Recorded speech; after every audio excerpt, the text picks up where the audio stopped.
I was 19 and strapped for cash, so I temporarily took a second job working as a waitress at a diner. It was open till 3 a.m. on weeknights and 24 hours on the weekends. There was always a bunch of drunk kids at night that would come after they left the bars. During the week, most people that came late night were people working overnight shifts, were just getting off from work. I would do the overnight shifts twice a week. Anything more than that, I probably would have passed out from a lack of sleep. I'd be the only server past 10 o'clock on the weekdays, because there wasn't an abundance of customers, especially at the later hours of the night. One night, a larger man came in alone around 1 a.m. There was only one other customer in the restaurant at the time, I believe. I seated him. He started talking to me in a flirtatious way right away. It was always the older, unattractive ones that would be the most flirty. I had to deal with it with a smile, though, as I basically was working on tips. He ordered a burger and a milkshake, and he told me his name. Trevor would keep staring at me from across the diner as I would be sitting doing things on my phone. He was the only customer left at this point now. He called me by my name over to the table. I went over with a smile and he asked for the check. He left after paying. And when I went to collect the tip and clean the table, I noticed along with a $5 tip, he left his number and a winking face on the bill. Gross. I crumpled it up and threw it away. I thought that was the end of Trevor. Nice story, but it wasn't.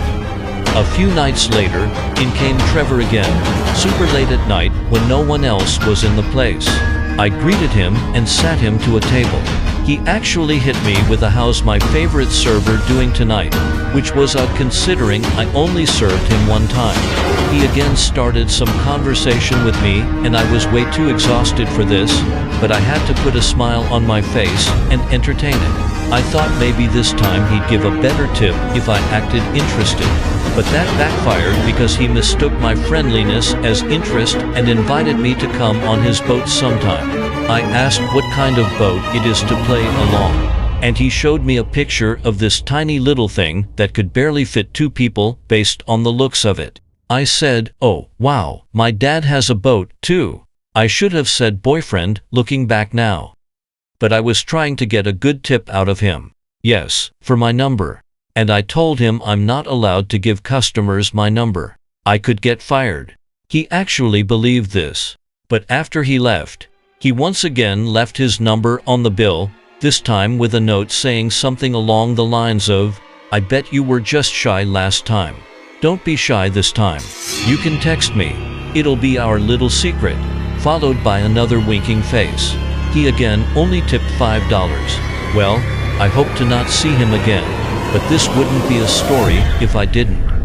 He came in the next week on another night I was working. It had to be like 2 a.m. and it seemed like he'd always come in right as the place would become empty, almost like he was sitting in the parking lot waiting to come when I wouldn't be serving any tables this time. He came in and the first thing he said was, "You don't call right?" But he didn't say it with a smile. He said it with a serious face. I told him I'm really flattered, but I really can't text customers. He didn't say anything. He just walked out. I was relieved. Honestly, I'd rather he just stop coming in the next day. I'll let my other job. I said, "He's so creepy." "Why?" She told me that he asked for my full name. I asked her if she gave it to him and she said yes. I was honestly really upset and this made me uncomfortable.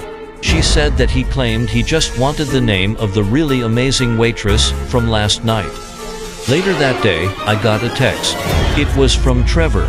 He said, "Hey, it's Trevor, your favorite customer. I know you said you can't give your number out, so I took it upon myself to get it myself.